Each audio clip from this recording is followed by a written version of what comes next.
Tales from the wild. Stories from the heart.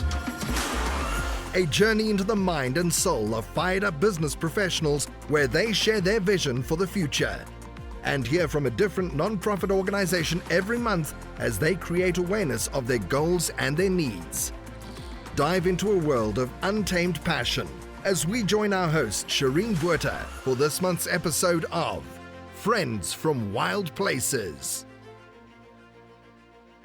Good day, Wild Hearts. Shireen here. I am your bookkeeper and QuickBooks advisor. Why do small businesses need to keep a set of books? Firstly, well-maintained books make it easier for small business owners to receive outside financing, as they are often the first and most important records required by loan providers and investors. Secondly, it also helps you budget for your business and prepare for tax returns.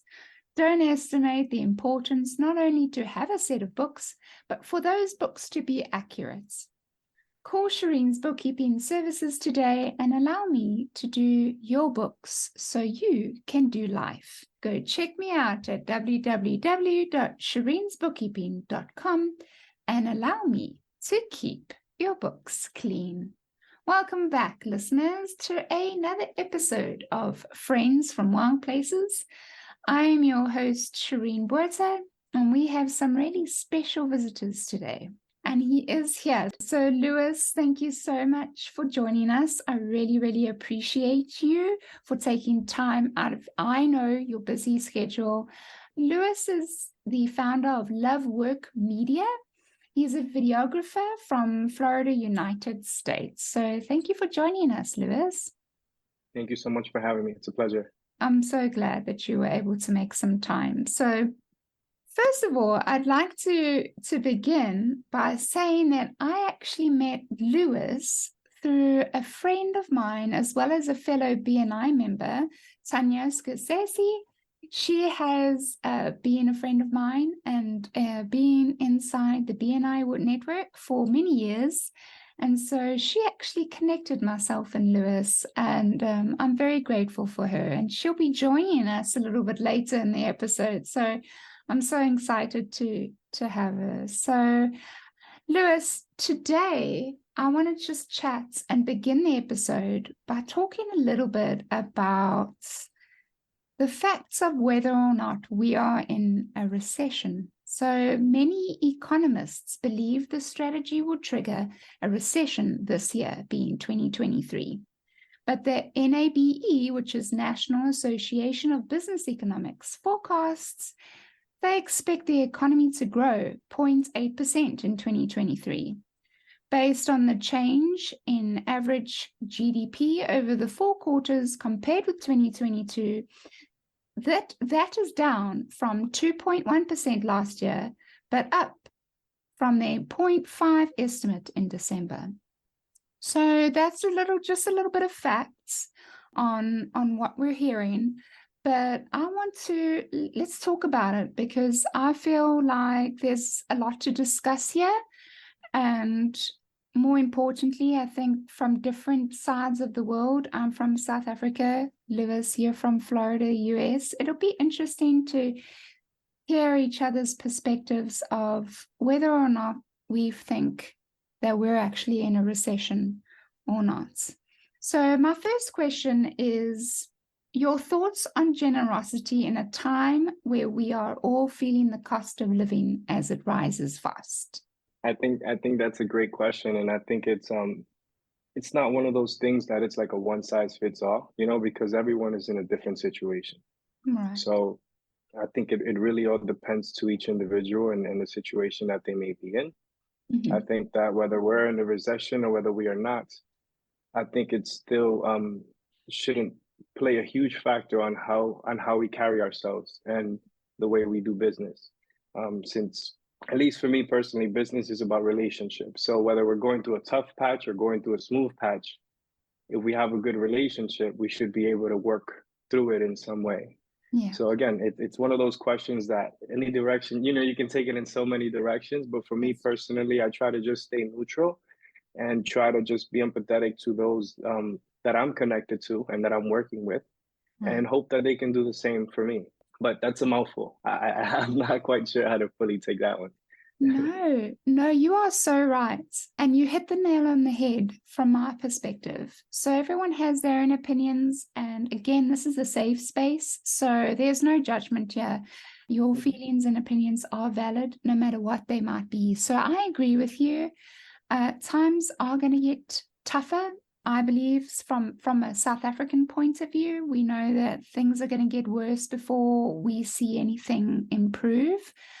But for me, does that mean I'm going to be stingy? Does that mean I'm going to hold back in just being generous? And what is generosity? Does it have to come in the forms of money? Giving your sandwich to the person next to you that, might need food more than you did. You might have had breakfast that morning. They might have not eaten for the past day or so. Generosity comes in many different ways. You can be generous with your time. I can busy myself so much in my business that I neglect to take the time out to bless someone else, to smile at someone else, to do something that will help someone else have a better day. To answer that question, absolutely not. No matter how hard it gets, I definitely think that you should never stop being generous. 100%. No, I completely agree. I mean, again, like being an entrepreneur and being in business, it's kind of part of what you sign up for, right? Like it's not an easy path to take, but definitely just remaining true to yourself and remaining true to that purpose through tough times is really what tells you, whether or not it's really about it.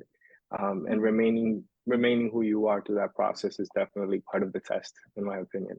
I completely agree with you. Yeah, I love that, Lewis. Yeah.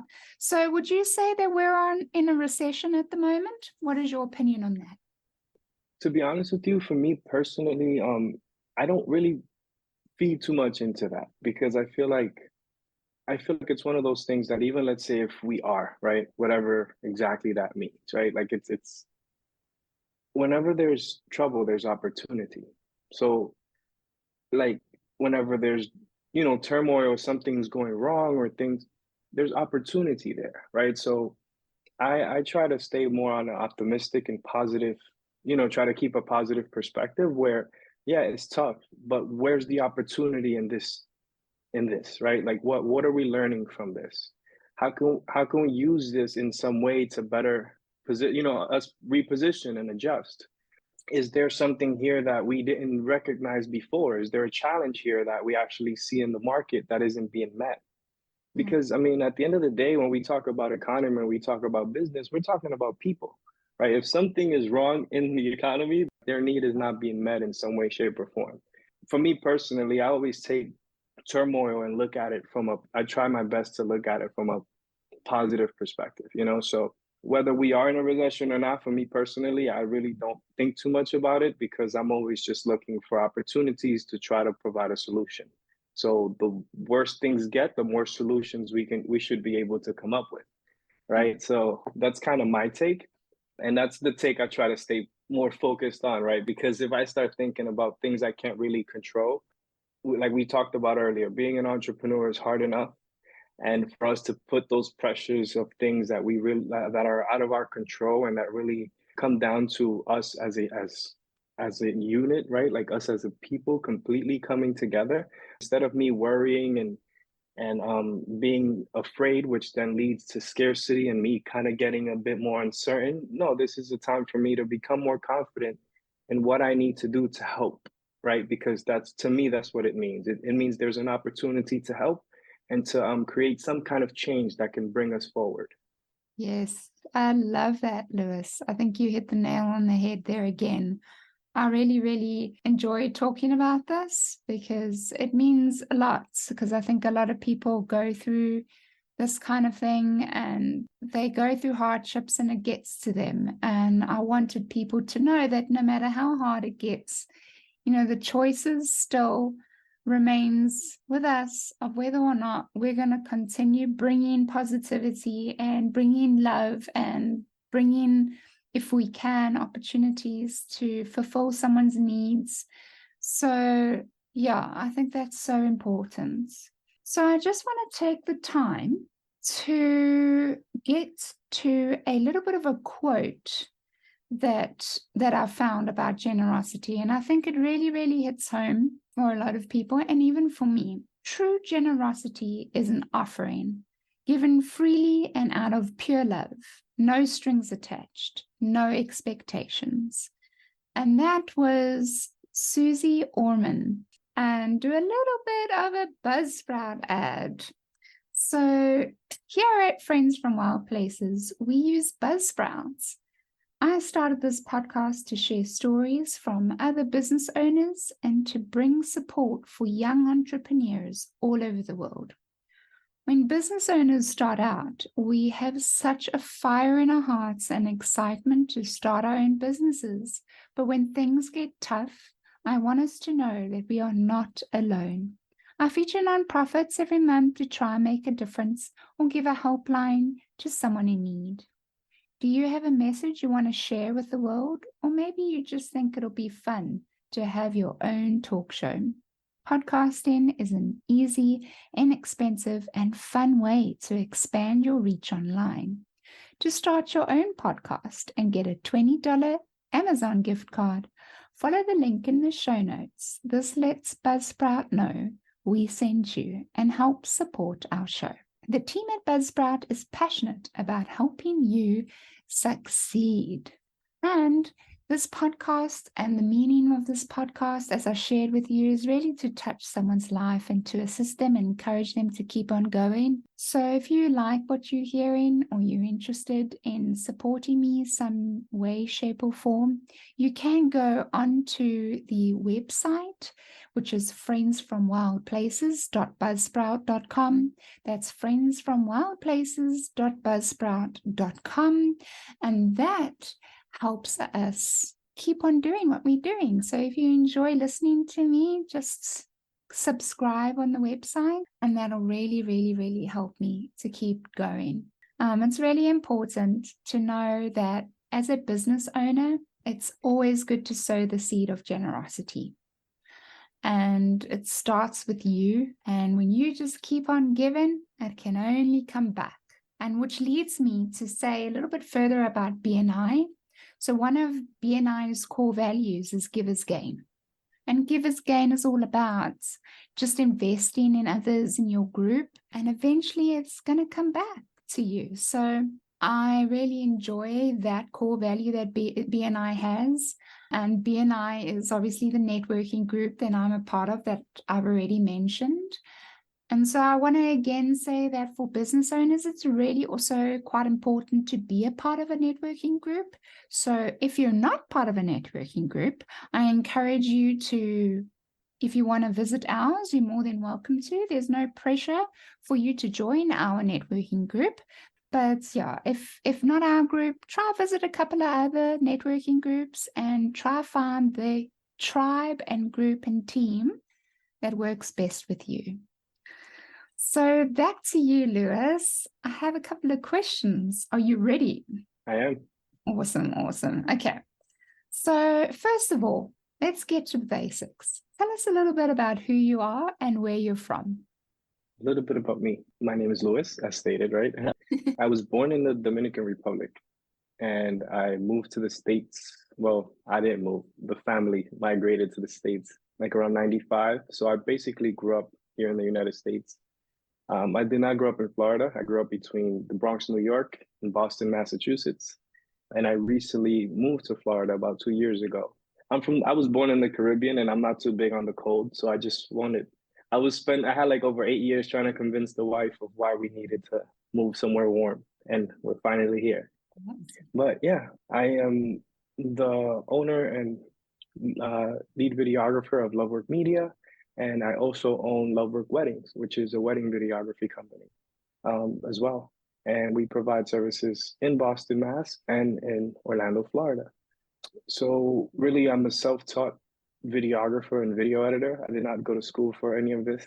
I just found myself at a crossroad in life, and I kind of just dove into it. And yeah, this is kind of what's led me down this journey, and glad to be here. That's awesome. Thank you for sharing that. And so I have to ask you, how did you get into videography and why?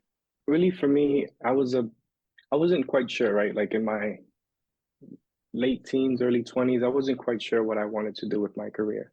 Growing up and being from the Dominican Republic, had that typical mentality of I want to play baseball, right? Because that's a lot of what we're kind of taught to kind of do and aspire to do. But as I was getting through the final years of high school and college, I just didn't really see that as a path for me at the time, especially with everything going on. Wow. I wanted to be more of a doctor, and I wanted to get more into medicine. And but that quickly kind of shifted when I started to learn more about the medical field. It was more kind of business than it was actual medicine, and that kind of discouraged me a bit and put me in a little bit of a depression, let's say, because I wasn't sure. I wanted to serve. I want right. My sister's a doctor. My other sisters are RN. Right, like it's part of what I felt like was in my nature to do, and I was really down for a period of time, and I came across Napoleon Hill's book called Think and Grow Rich. And in this book, he talks about when you're lost, to give of yourself. So I basically just looked up community television in my town, and I started volunteering in community television. One thing leads to another. That first year, I get volunteer of the year. I don't know. I was, I just wanted to stay busy, and I was finding something that I really enjoyed, and coming from like the background I came from, like when I first learned people made a living using a camera, I was like, you got to be kidding me, right? Like for real, like people make a living using a camera? Like no way. Like it was just surreal. It was fun, it just felt natural. And the more I learned to use this camera, and then little by little start to edit and just find myself being of value in some way, and bringing some type of value in my community, and being involved, I started to see the connection of how the camera is really a tool to help bridge gaps in communication, right? Like the camera, it's there to help you capture a message, but if that message is captured correctly, and the story is told right, and the right visuals are applied, and then after that you can do certain things where, whether it's running ads, or if you are hosting an event and you can show this video that really helps to communicate your message. I just saw that as such a strong and powerful thing, and something that I really wanted to learn to do more and help others do as well. So that's kind of what got me into video. That is awesome. And that's such a beautiful story. So I know that you mentioned to me that one of your target markets are nonprofits. Why did you choose that specific target market? In particular, nonprofits, I feel like really resonated with me the most, especially those that work with like youth and work with underdeveloped communities and things like that. Because I was one of those kids, right? Like whenever I would go record events there, and I see these kids and everything that these adults were doing to support these kids, and give them more opportunity, I couldn't help but see myself, because I was easily one of those kids, right? I was homeless for a period of time when I was young growing up. And it's just one of those things that right away I was like, first off, I didn't know organizations like this existed. I didn't know people would literally be like, hey, I want to devote my life and my career to working in these types of environments and helping to improve these situations. So right off the bat, to me, it was like, I want to follow, right? I can stand behind this, right? I can stand behind this person, and I can really follow this. And I just wanted to help. I wanted to find ways to help them continue to do that. Not only for them, but most importantly for the kids, right? Because the more we can impact the young mind, the more, the future gets a bit brighter, because those are going to be the adults walking around our community.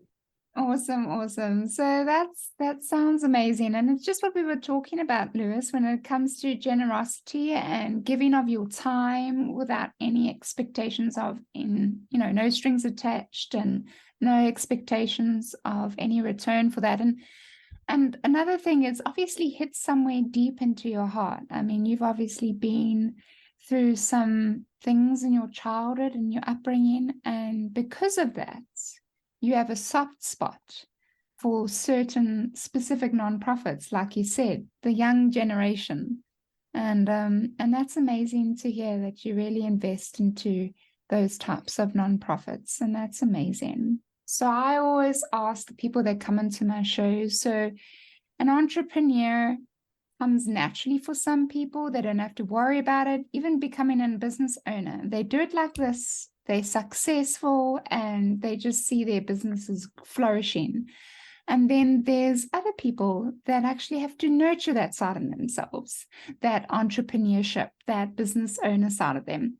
And so I like to ask and hear everyone's perspective and point of view on that. So is that entrepreneurship, did that come naturally to you, or was that something that you had to nurture?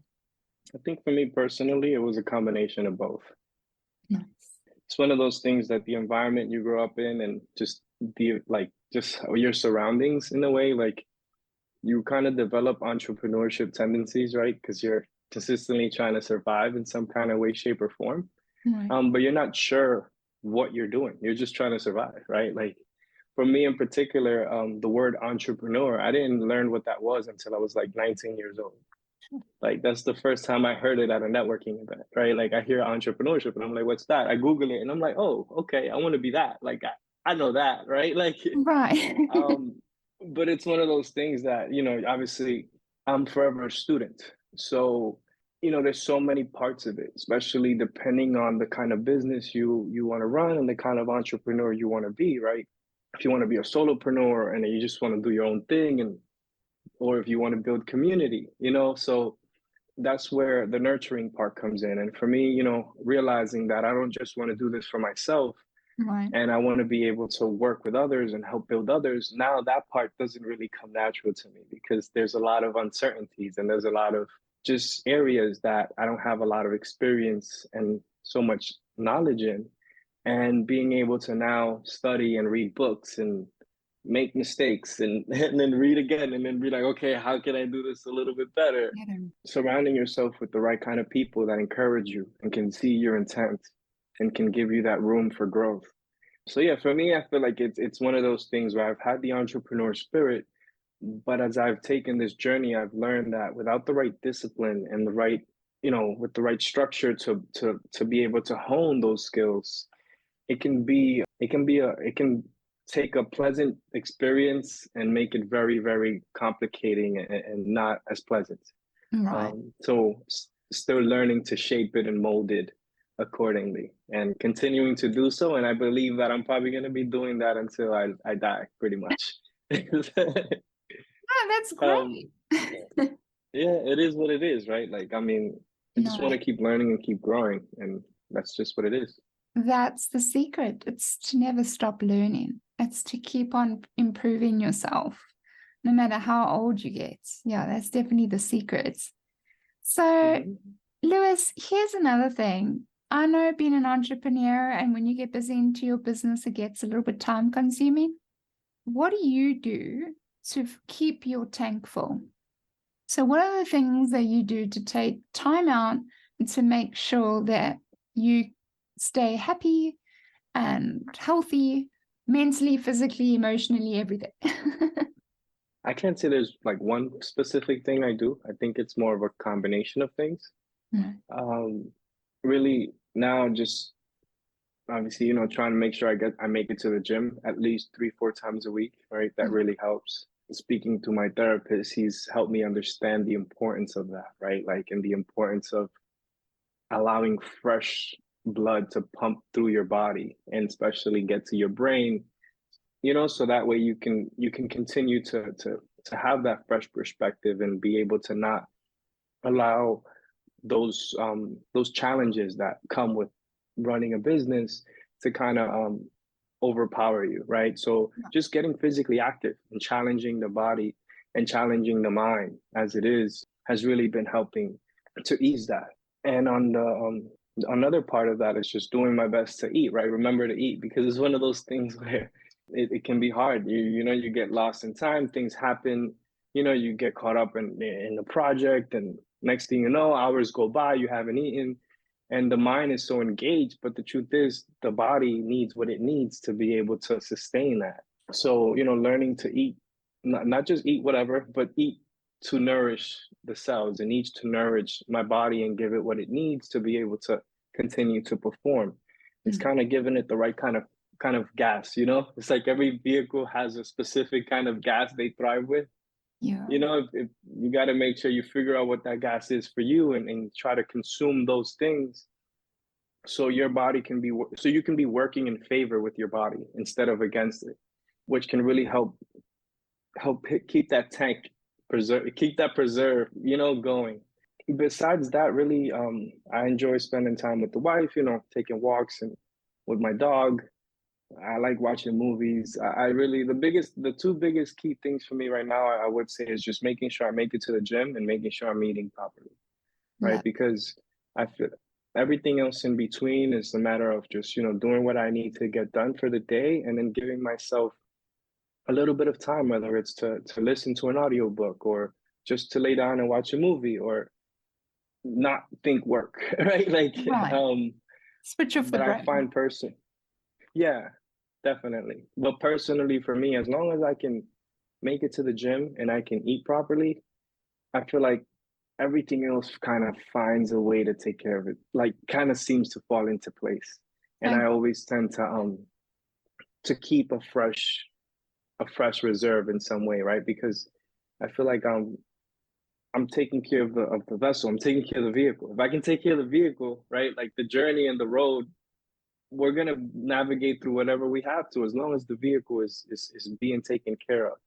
So that's kind of my, I don't know if to call it a secret, but that's kind of what I do to keep myself replenished. And I can't forget to mention one last thing is really engaging with people like yourself.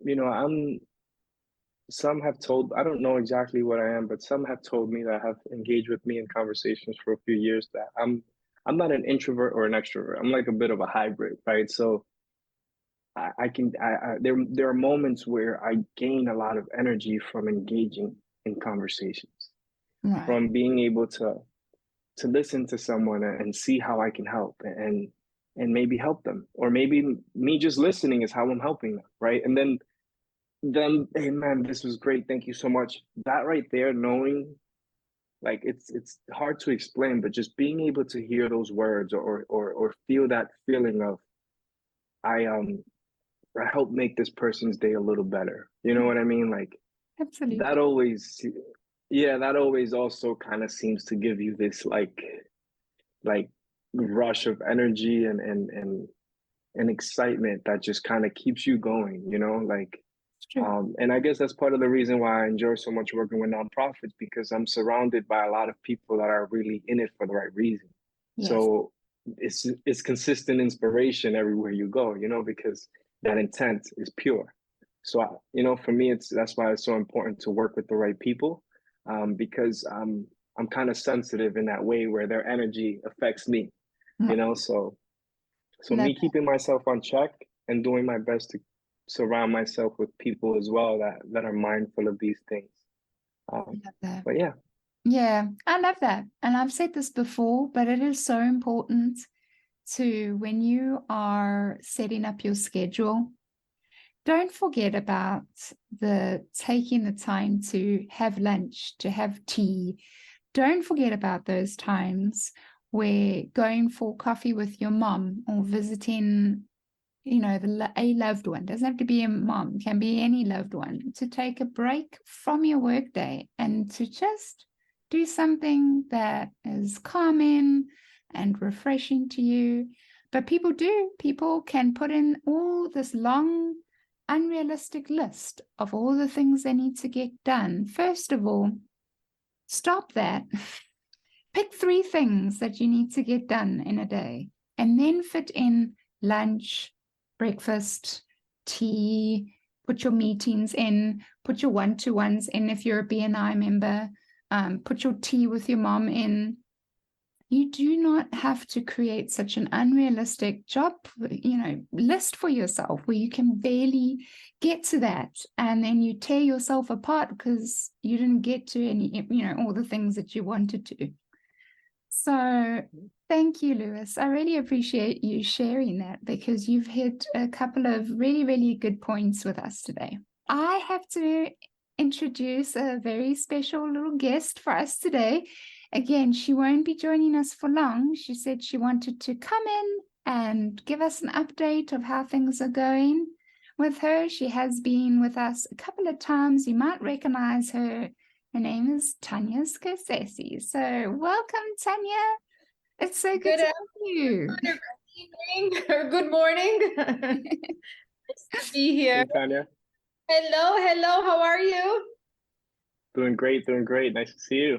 You too. So yes, Shireen, it was a little, it's rainy here in Florida. So just jumping on the Zoom box to meet with you both. So looking forward to it. Well, maybe that explains our network issues we've been having today. Could be the weather in Florida. Who knows? Okay. Shireen, you look great.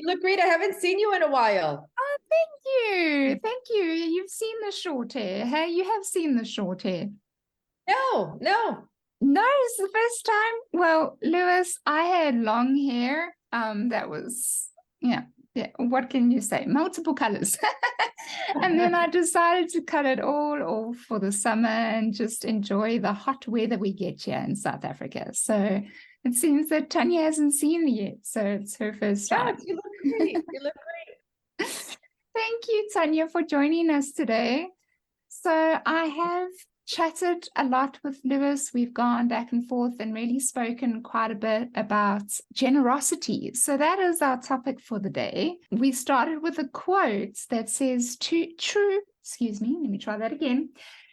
generosity is an offering given freely and out of pure love, no strings attached, no expectations. And that is from Suze Orman.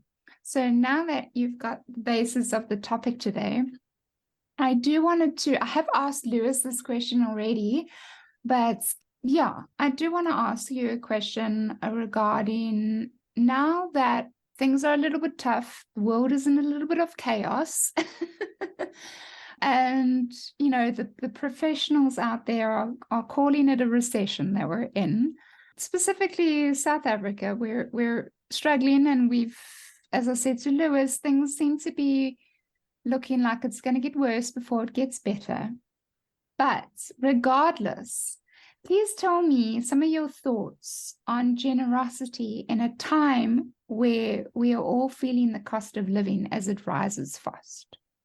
Okay, so great question. So as I sit here, I have Makai, who I'm dog sitting. So you might see a golden doodle appear on video. I truly, personally live the philosophy of giver's gain. And when I think of giver's gain, what comes to mind for me is karma, like, good karma.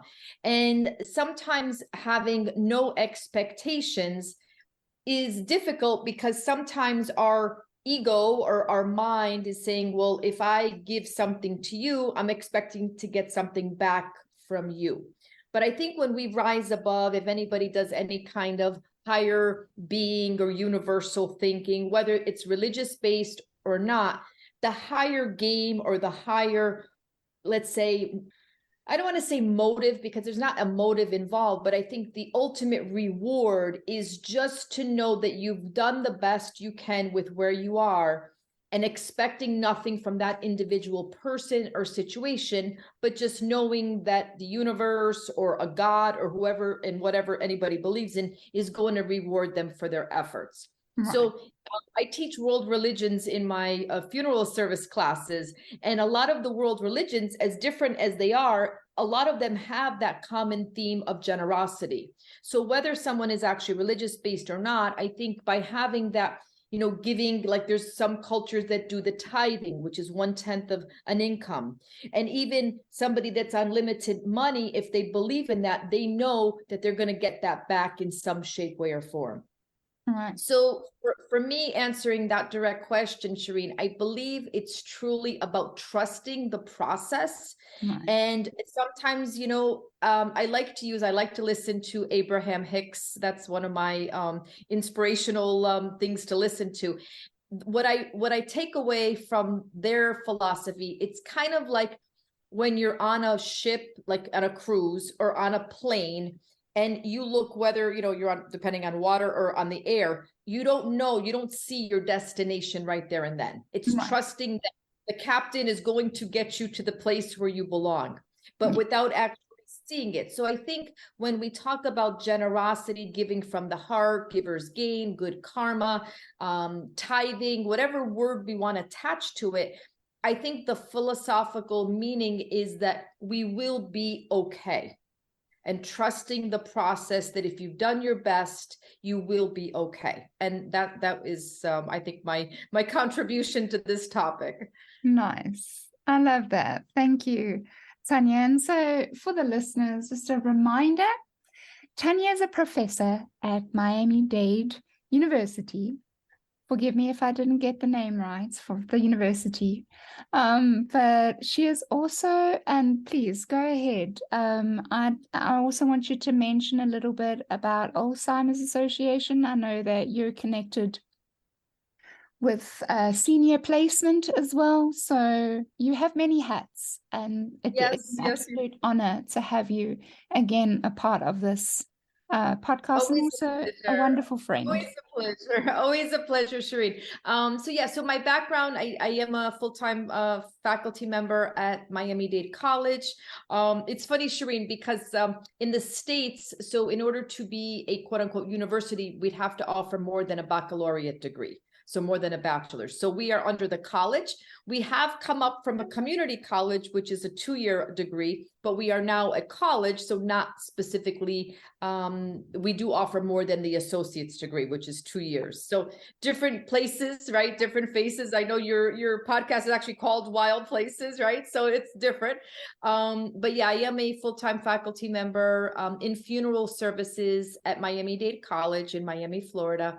And I also do my blessed work, which is truly my good karma work, which is I'm the matchmaker for families who either personally can no longer live alone or who have loved ones who can no longer live alone. So I kind of think of myself as Cupid, and no, it's not a dating service, but I'm the matchmaker between people and communities. And it's pretty much in the area of I would say South Florida, Broward and Miami-Dade County. And I also cover the west coast of Florida, which is Sarasota, Manatee, and Charlotte areas.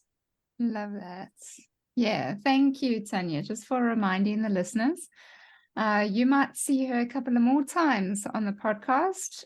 You are so special in my life, so my door is always open for you to come and visit. And now that I've met Lewis, the door is now open for Lewis as well, because I've gotten to know him, I've gotten to know his heart, and I'm so excited and very thankful to you, Tanya, for introducing Lewis to me, because I think he's got an amazing story, and I think his story needs to be told. So it's nice to hear his heart and his good work that he does with his videography.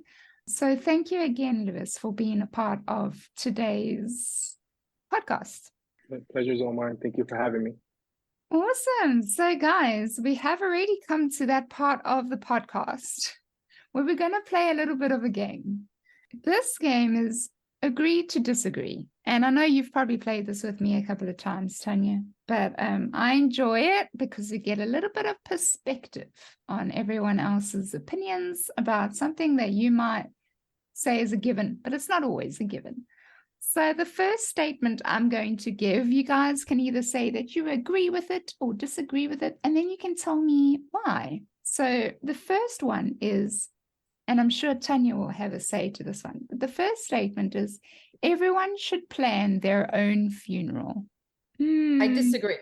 I'm going to say I agree. Lewis, what about you? I would think I disagree.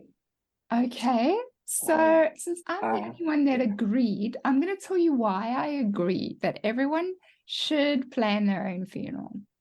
I guess at the end of the day, I don't want to put my family members under unnecessary stress when they're going through a really terrible thing, which is grief. We all have to do it.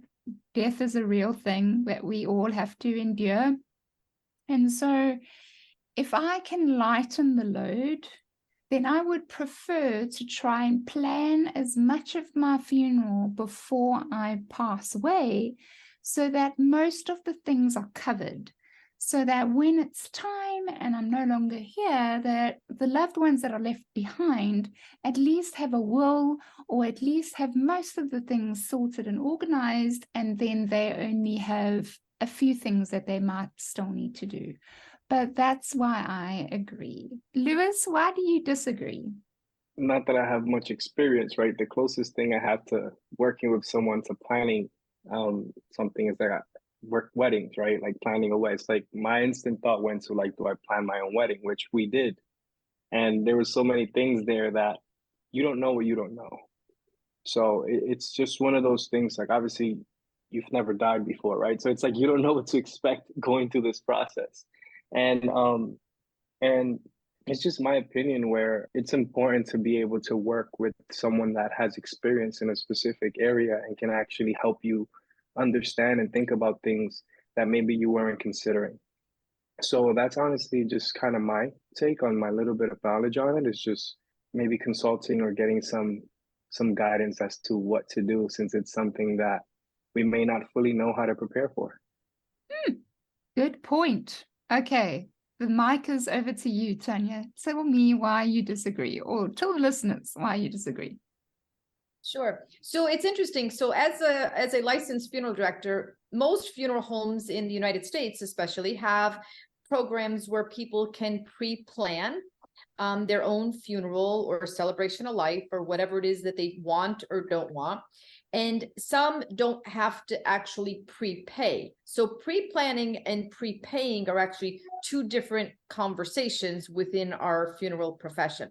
So when you asked the direct question, Shireen, the question was, should we plan our own funeral, right? And Lewis actually answered it from the notion, well, how do I plan something that I don't understand on my own, right? So I'll take it one step further. So even with resources, even with advocates for pre-planning funerals, pre-planning associations, in my personal opinion, to be able to do that, one has to come to grips with their own mortality. And they have to be able to understand that, although we know it, we may not want to face it. And not everyone is there. I mean, based on various situations, somebody can be faced with a terminal diagnosis and feel like I'm just going to focus on living and I don't want to focus on my passing. And it's not even part of their equation. So in the funeral world, when we talk about pre-planning and having people walk through the process, it's great, as you mentioned, Shireen, because you can actually take away some of the burden, let's use that word, for family members, that are already going through grief, and you can say what you want and what you don't want. However, there are some religions that are not that keen on pre-planning. So I would say based on religion, based on culture, based on ethnicity, those topics may be taboo. And some people are very superstitious, meaning that if I talk about my funeral, does that mean I'm going to die quicker or sooner? So although it's kind of like a wonderful thing for everyone to do, but I don't think everyone is ever going to be at a point that everyone will do it for the reasons that I stated. Right. Very, very good point taken. And I love the way you explain both sides. And yeah, they're both sides of planning and not planning, and makes sense either way. So let's move on to the next statement. Here's another one. Studying grammar is more important than practicing conversation skills. Studying grammar is more important than practicing conversation skills. I disagree. What about you guys? I disagree. I disagree as well. Yeah, I think you might be brilliant with grammar and English, but at the end of the day, it's whether or not you get your message across, right? I mean, and how relatable are you, right? How can I relate to you? How can I connect with you? Like, you're using words I don't even understand. Yeah. I mean, I would say obviously having good grammar is important, and it's one of those things that, being well educated and being able to communicate your message effectively and creatively is definitely important. but just making a connection with a human being is what really it's all about, right? Why do you even learn to talk? It's to connect with someone else. So, Yeah, yeah, I'm with you. yeah, no, I agree. Let's do another one. So 21 should be the legal driving age around the world. 21 should be the legal driving age around the world. I agree with this one. Tanya, what about yourself? So most of the United States, we can get permits at 15 and legal driving at 16. So I'm going to say I disagree because I liked driving at 16 years old, and my daughter drove at 16, and I like driving at 16. So I would say I disagree. Okay, I'm with Tanya. I'm with Tanya on that one as well. I right. feel like definitely starting to get some of that responsibility and kind of building that awareness as to what's happening around us and our part in getting involved. Especially when I got my license at a young age, I felt like it made me feel like, I had to compose myself a little bit differently because I had a responsibility. So I think the sooner we can experience some of that, maybe the better. Yeah, and I get that. I agree with the fact that 21 should be the legal driving age around the world because where do I start? I mean, we've all been at that age, we were 16, 17, 18, and we're not the most responsible people at that age, humans at that age. I think we're all still trying to figure out who we are, what we like, what we dislike. I think we're very prone to peer pressure. And so based on that, I think not only is it also very close to the age of them being able to drink alcohol, I feel like, okay, now we're giving them two weapons. You can drive a car and then you can drink alcohol. So I think it's very close. And at that age, I don't think there's a lot of good choices being made, and maybe not. Maybe, I mean, that's a very broad statement that I just made. I'm not saying all teenagers that age are like that. I'm just a little bit on the cautious side. I think that's going to bring it to the end of this podcast. So I just want to say that there is a lot of people that are listening and that either get inspiration from your story or would like to reach out to you and find a little bit more about you, or if they have any questions about videography and how to start, or about funeral services. So where can they reach you if they want to reach out to you?